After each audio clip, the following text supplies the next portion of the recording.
So colors are energy. And depending on the product you want to associate yourself with and the personality, they play a key role and they have to be consistent. For instance, if you go to my website, you will see that there's a lot of red, black, and white. I chose these colors for a very long time because I feel like they define class and refinement, but also...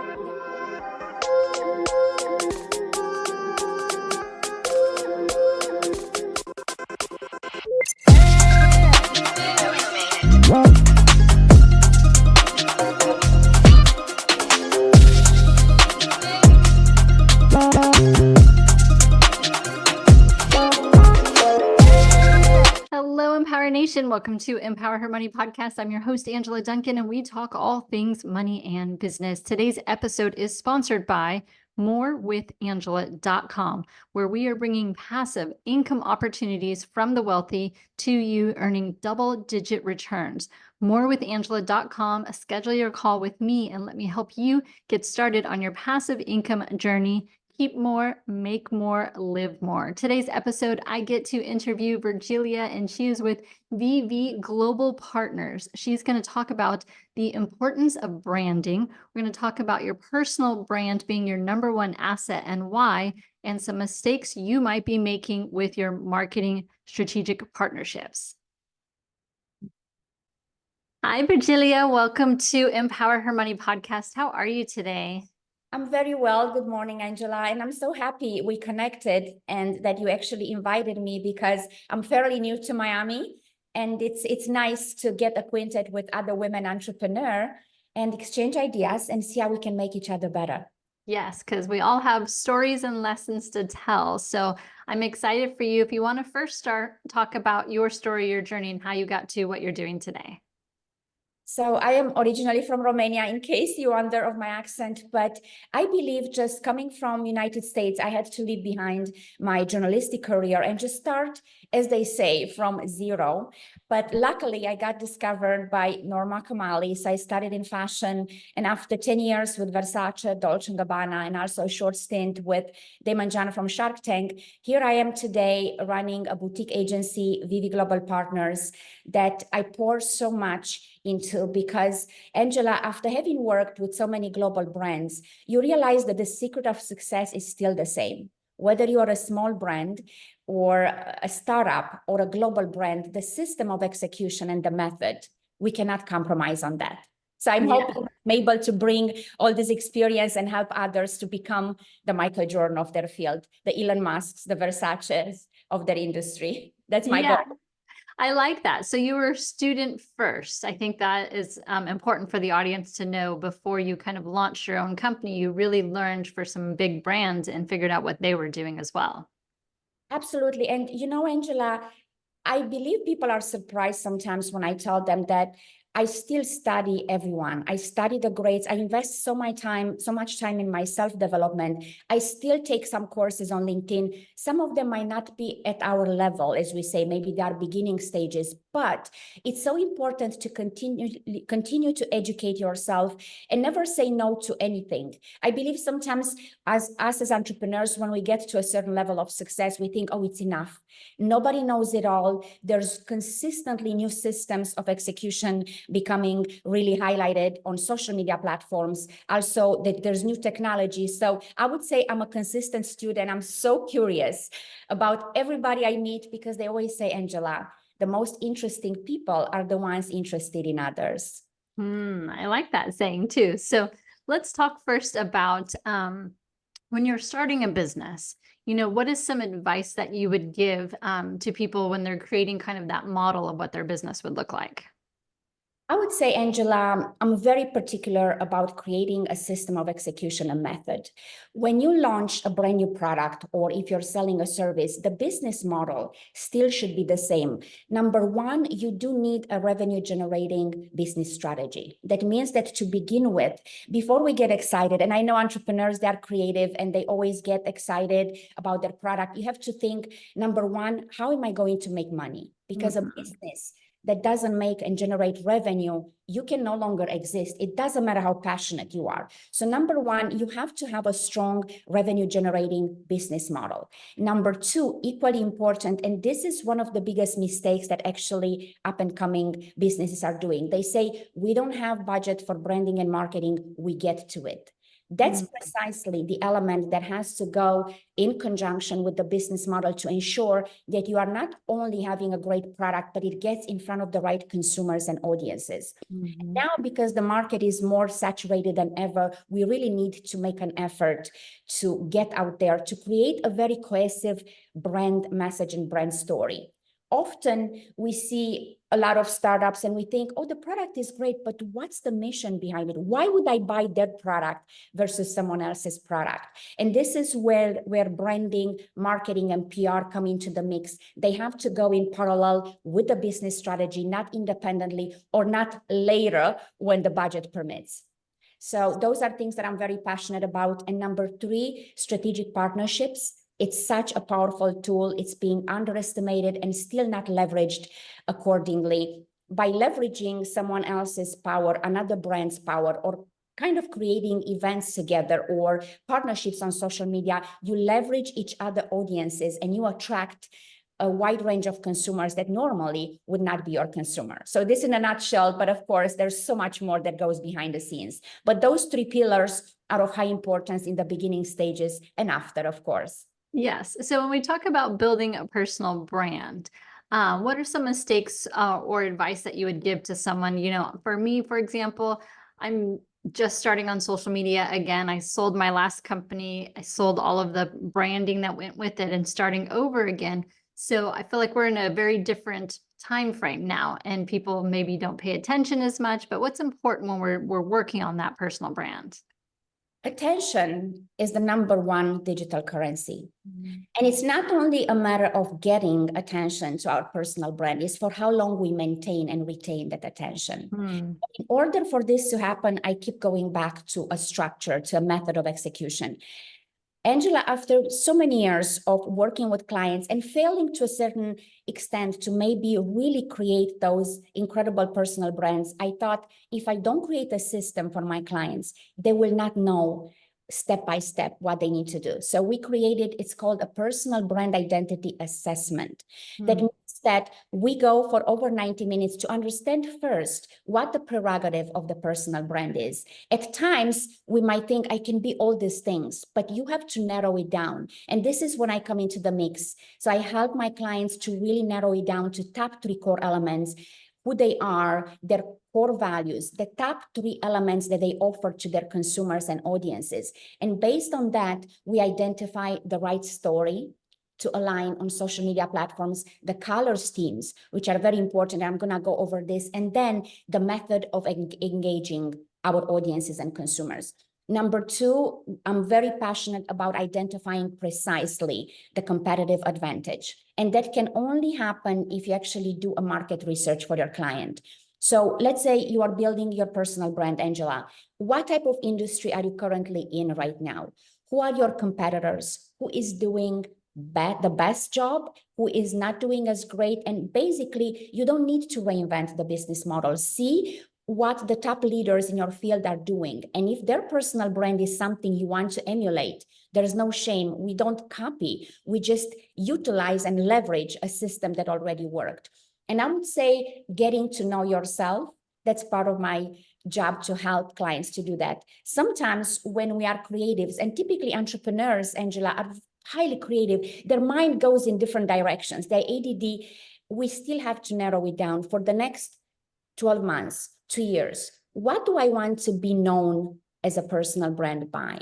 Because we cannot, again, be everything. And those are elements that getting to know yourself, be incredibly self-aware, and identifying precisely the content strategy. I would say the biggest mistake that I see, whether I'm LinkedIn, on Instagram, or even checking people's websites, we cannot precisely identify a direction in the content strategy. It's random. One day we post about wellness, mental health. The third day we post about our product services.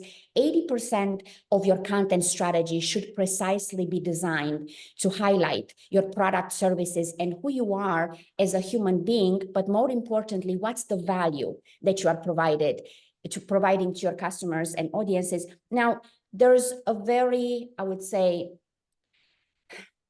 I would not like to say it negative, but everybody gets out there thinking, this is me, me, me. I want to show my personal brand. It's not about you ever. It's about the value you're providing to the people who want to look up to you or buy from you. Once you understand and you shift the power from highly focusing on yourself and prioritizing the product services that you want to give and offer to your customers and audiences, this is when the power shifts. And now you're becoming a personal brand who offers value, not a personal brand who wants to be a superstar. It's nothing wrong being a superstar. That's the goal of building a brand, but you still have to leverage the power that you have by truly, truly creating something that makes people's lives better. Yeah, so you mentioned colors. I'm always fascinated by like the psychology behind and why brands choose colors. So why is that important? I mean, you can see I've got pink everywhere behind me, but there was not much thought going into the pink other than I like the color. So colors are energy. And depending on the product you want to associate yourself with and the personality, they play a key role. And they have to be consistent. For instance, if you go to my website, you will see that there's a lot of red, black, and white. I chose these colors for a very long time because I feel like they define class and refinement, but also they are colors that are very much in tune with my work and who I am as a human being. Now, whether I go to a podcast or I create reels, I'm staying very connected to those colors. As you can see behind me, I'm trying to keep it as clean as possible. My Instagram also used to be so flamboyant in the past, and I realized people have a very short attention span. You have to keep everything around you as clean as possible. And if your color, for instance, is pink, make sure that the background is clean and only the pink stands out.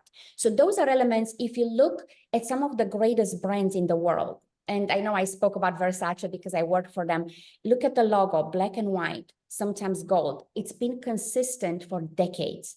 As soon as people see it, there's like, that's Versace. Tom Ford, it was always that super sleek, simple logo. If you see Tom Ford, I'm sure when he's out and about, he wears different colors, but mostly black and white suits. And I think that creates that personal brand that each time you see it, you realize, oh, that's Tom Ford. If you look at, for instance, Mr. Armani, a perfect example, you will never see him dressed, and he's a legend. He's actually, as of last week's statistics, he's the most financially wealthy designer in the world, $7.8 billion. You always see in Navy. It's like a Navy uniform. Steve Jobs, the same thing, the turtleneck, the glasses.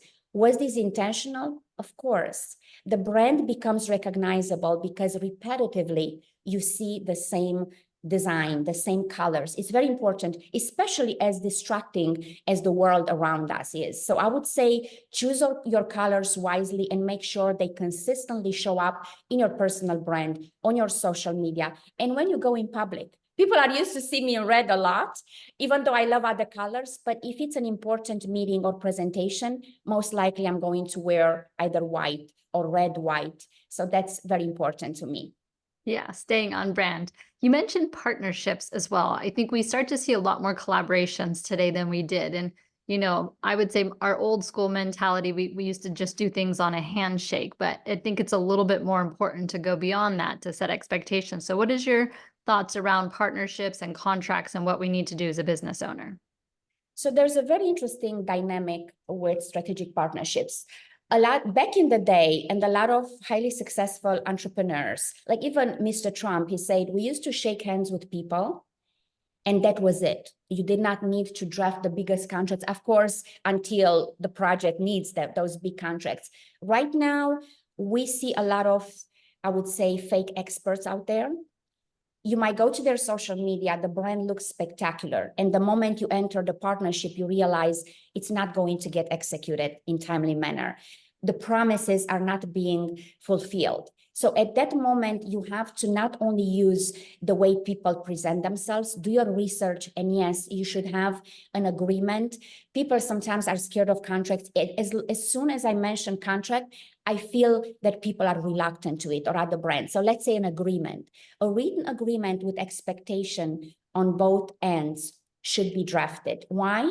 Because then you cannot go back a few weeks or a month later and say, well, I did not commit to that. Yes, you did. So I would say being very much in tune with who the partners are, do your research, ensure. And typically the first signs you will notice, if people show up during the meetings in timely manner, they commit to something, they start executing. If in the beginning stages, they are a little bit flaky, don't go there. I tried to save many partnerships because I loved certain products and services. Just pay attention to details in the beginning stages. Now, number two, Angela, with strategic partnerships, you have to understand how you can leverage the partnership. Does it make sense from the perspective of branding? Will this partnership allow you to maybe attract a larger audience or consumer? Number two, monetizing opportunities. It's something in it for you that you can truly monetize it. Of course, a lot of times we just do things hoping that it's going to be great. It's just an event. But you always have to think about these two factors, short-term and long-term.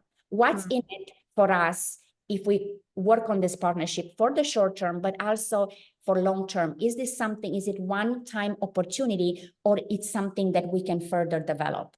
So those are things that you always have to factor in and just really assess situations, because it's a lot of work to put a partnership together and to make it work as well. Yeah. And I think going into it, I want to know what the expectations are of me so that I'm carrying out those expectations, or that they're realistic, that I can deliver on it too. So, tell me, how do you help your clients today? What is your main focus that you're working on? So it's interesting because in New York City, I was working mainly focusing very much on branding strategy. And also, people don't expect me to say that, but having worked with Dolce & Gabbana with sales teams as well, I am very good and I can offer great support in terms of identifying new revenue streams, analyzing the sales and business model, and coaching the sales teams how to sell better, how to engage with consumers, how to follow up. So this is leadership communication that somehow ties in to the sales system and to the revenue generating model per se. So some brands I help specifically interacting with the teams and preparing them to deliver the results, and also identify new monetizing opportunities and how to engage consumers. Now, number two, branding strategy, of course. We do work extensively on content strategy. We have a very precise method of execution. I actually have a team in Europe, and the reason I chose them because they are part of Andrew Tate's team and they are brilliant. The kids are spectacular. That's why I chose to work with them. So that's the content strategy part that is being handled from A to Z.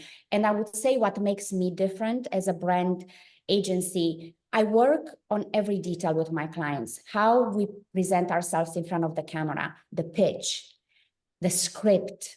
How can we deliver a message in 20 seconds instead of 2 minutes? So that's what makes me, I really invest a lot together with my teams in shaping the personal brand, the respective entrepreneur into this magnificent persona that once they step in front of the camera, whether they come to your podcast, Angela, or they create a reel, they stand out in the competitive market. Number three, I had to add public relations because Miami is all about PR and media.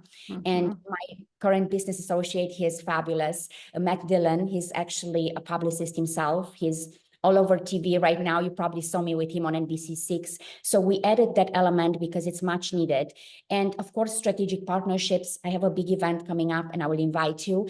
We are actually pulling in a lot of fashion designers, a lot of beautiful product as well, because partnerships is something I get highly involved with when clients hire me. Most of the times they say, who do you think we should partner with? Whether it's this event or we have this pop-up shop or we have this big real estate event, who should be part of it? So those are elements, I would say, branding, PR, media, and of course the event space. And on the other hand, also leadership.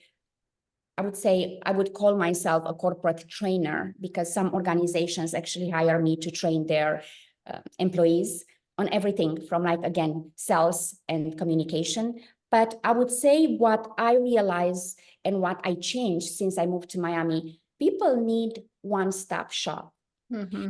It's very inconvenient for larger organizations or even smaller startup to hire someone for business models. And then they have to hire someone else for branding and someone else for content strategy. Next thing you know, they spend way too much and there's a disconnect. So now under the umbrella of Vivi Global Partners, I always kid around and I say I'm like an Uber. I pick you up and I drop you off at the destination. I'm offering my clients the opportunity to work with us and not worry about anything, just being taken care of on all levels. And I feel that makes it easier on their budget as well.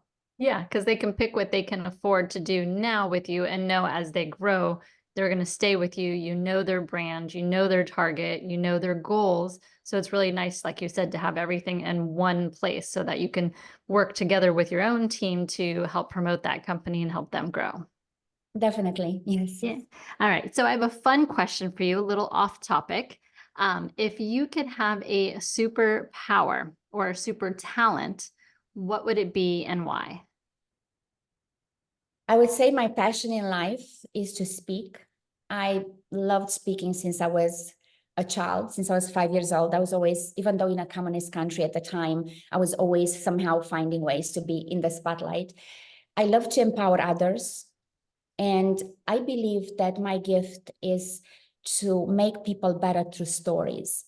I don't like to just teach the most sophisticated methods of communication. When you speak from the heart and you have a powerful story and experience and you are not ashamed of your setbacks, this is where you can inspire others and give them a method of execution to make their dreams into reality. So my superpower would be to press a button right now and be on the biggest stages of the world, at the biggest conferences, and teach people that you don't have to ever feel intimidated. English is my fourth language. And when I moved to this country, I didn't speak at all, maybe a little bit, but I ended up writing books and now I'm speaking on stages. But that would be my superpower, to be instantaneously accepted by the biggest conferences and go out there and pour my heart and my knowledge and help others to understand that you can be the Michael Jordan of your field and the Versace and the Elon Musk, but all it takes is to have a strategic approach, method of execution, and surround yourself with tremendous leaders who already did it, and they can coach you and support your dreams into reality. Great answer. All right, Virgilia, if our audience wants to get in touch with you, learn more about what you do, how do they reach you? So I'm very active. I have a VA, but I always get to the most important messages. On LinkedIn, I post a few times a day. So you can find me, you can DM me on LinkedIn under Virgilia Verjoge. Same name on Instagram, where I'm very active. On my website, you can connect with me. You can find my email. You can find a phone number that you can call. So anywhere, if you Google me, Virgilia Verjoge on all platforms, and of course, the agency, Vivi Global Partners, and we are very responsive because one of my pet peeves is when I reach out to people and I either don't hear back or it takes them 3 days to text me back or email me. That really doesn't sit well with me. So we are trying as much as we can to be very responsive and attentive to our people's needs, whether just people reaching out for an advice or wanting to work with us or invite me to an event and build a friendship. That's equally important. Yes, if our audience is looking for a speaker, reach out to you so that you can help impact and change their lives. Always. And thank you so much, Angela. You were so gracious to invite me and, for the opportunity to have access to your audiences and share, hopefully, what was something of value. Yes. Thank you so much for being on the show today. Thank you. Thank you so much for tuning into Empower Her Money podcast. Hope you enjoyed this episode. Don't forget to subscribe, share this podcast, and leave a review wherever you are tuning in.